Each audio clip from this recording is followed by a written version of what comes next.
ရိုနယ်ဒိုရဘူးပေမဲ့မက်ဆီလုံးဝမရဘူးသေးတဲ့ရွှေချီဘွားစုပြီးခဲ့တဲ့နှစ်တွေအတွင်းမှာကမ္ဘာဘောလုံးလောကကိုလွှမ်းမိုးမှုအရှိဆုံးကစားသမားကိုပြပါဆိုရင်မက်ဆီကလွဲပြီးတခြားကစားသမားမရှိပါဘူးမက်ဆီဟာဒီနှစ်ပေါင်း20ကာလအတွင်းမှာဘောလုံးနဲ့ပတ်သက်ပြီးရနိုင်သမျှအောင်မြင်မှုစုဖလားမျိုးစုံသိမ်းပိုက်ထားတာဖြစ်ပါတယ်ကမ္ဘာဖလားအပါအဝင်ကိုပါအမေရိကဖလားလာလီဂါချန်ပီယံဆုဥရောပချန်ပီယံလိစားတဲ့အသင်းလိုက်စုဖလားမျိုးစုံအပြင်ဘောလုံးဒီယောဆု၈ချိန်အပါအဝင်မက်ဆီမရဘူးသေးတဲ့ဘောလုံးနဲ့ပတ်သက်တဲ့တဦးချင်းစုတစ်စိတ်ကမရှိသလောက်လို့ဆိုရမှာပါဒီလိုဘောလုံးနဲ့ပတ်သက်ပြီးရနိုင်သမျှစုအားလုံးဒီပါရထားတဲ့ဂိုကြီးမက်ဆီအနေနဲ့မရဘူးသေးတဲ့ထိပ်တန်းစုတစ်စုရှိနေပါသေးတယ်အဲဒီစုနာမည်ကတော့ဂိုရန်ဖူလို့ခေါ်တဲ့ရွှေချီဘွားစုပဲဖြစ်ပါတယ်ဒီစုကို2003ခုနှစ်ကတည်းကစတင်ချီးမြှင့်ခဲ့တာဖြစ်ပြီးအခုဆိုနှစ်ပေါင်း20ကျော်သက်တမ်းရှိနေပါပြီအဲဒီစုကိုမက်ဆီရဲ့အဓိကပြိုင်ပွဲခရစ္စတီယာနိုရိုနယ်ဒိုအပါအဝင်တခြားကမ္ဘာအကောင်းဆုံးကစားသမားတွေတော်တော်များများစုကူးကြဘူးပေမဲ့မက်ဆီကတော့ဒီစုကိုတစ်ချိန်တစ်ခါမှမစုကူးဘူးလို့သိရတာပါဂိုရန်စုရဲ့ထူးခြားချက်ကတော့ချီးမြှင့်ခံရတဲ့ကစားသမားတွေအားလုံးဟာအသက်28နှစ်ထက်ရှိရမယ်ဆိုပြီးသတ်မှတ်ထားတာပါ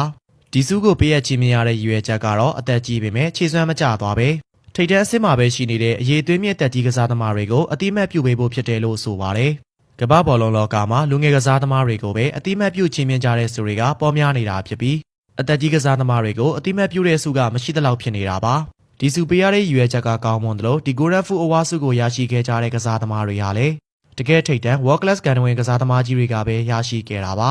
ဒီစုကိုပထမဆုံးရရှိခဲ့တဲ့ကစားသမားကတော့နာမည်ကြီးအီတလီကန်ဝင်တိုက်စစ်မှု Roberto Baggio ပဲဖြစ်ပါတယ်အီတလီတိုက်စစ်မှု Baggio တယောက်ဒီစုကိုရရှိခဲ့ချိန်မှာအသက်36နှစ်အရွယ်ရှိနေပြီဖြစ်ပြီးသူအဲ့ဒီအချိန်ကစားနေတဲ့ Serie A ကလပ်ဘရက်ဇီယာအသင်းအတွက်တရားဒီမှာ12ဂိုးသွင်းယူပေးနိုင်ခဲ့တာကြောင့်ဂိုရန်ဖူစုကိုရရှိခဲ့တာလို့သိရတာပါဒီစုကိုရရှိခဲ့တဲ့နောက်ထပ်နာမည်ကျော်ကစားသမားတွေကတော့နာမည်ကြီးချက်ကွင်းလေလူနာဘတ်ဘရာဇီးကန်ဝင်ကစားသမား Ronaldinho ဆလာတန် အီဘရာဟီမိုဗစ် ရိုင်ယယ်ဂစ်တိုလိုထိပ်တန်းကစားသမားတွေဖြစ်ပါတယ်ဒီစုကိုနောက်ဆုံးရရှိထားတာကတော့ဘာစီလိုနာအသင်းကအသက်35နှစ်အရွယ်တိုက်စစ်မှုလီဝင်ဒေါစကီပါဒီမတိုင်ခင်မှာတော့လီဗာပူးအသင်းရဲ့တိုက်စစ်မှုမိုဟာမက်ဆာလာလည်းစုခူးခဲ့တာဖြစ်ပါတယ်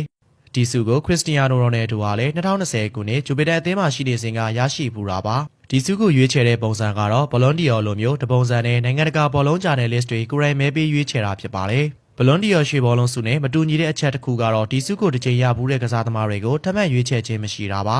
ဒီစုကိုရရှိတဲ့ကစားသမားကိုချီးမြှင့်တဲ့ပုံစံကတော့စုပေးပွဲအခမ်းအနားမှာရွှေရောင်ချေပွားစုပေးရချီးမြှင့်တယ်လို့ဆူရရှိတဲ့ကစားသမားတွေရဲ့ချီယာကိုလည်းပြည်သစ်နိုင်ငံမိုနာကိုမြို့မှာရှိတဲ့အထိမ်းအမှတ်ရှောက်လန်းမှာအမှတ်တရထားတာပေးတာပါမက်ဆီယာဂိုရန်မိုင်းစုကိုမရရှိဘူးပေမဲ့လည်းအသက်38နှစ်မှာကမ္ဘာဖလားကိုပါအမေရိကဖလားနှလုံးတို့ကိုဇက်တိုက်စုကူထားတာမို့အနာဂတ်မှာရွှေချီဘွားစုပေးရချီးမြှင့်ခြင်းခံရမလားဆိုတာစောင့်ကြည့်သွားရပါမယ်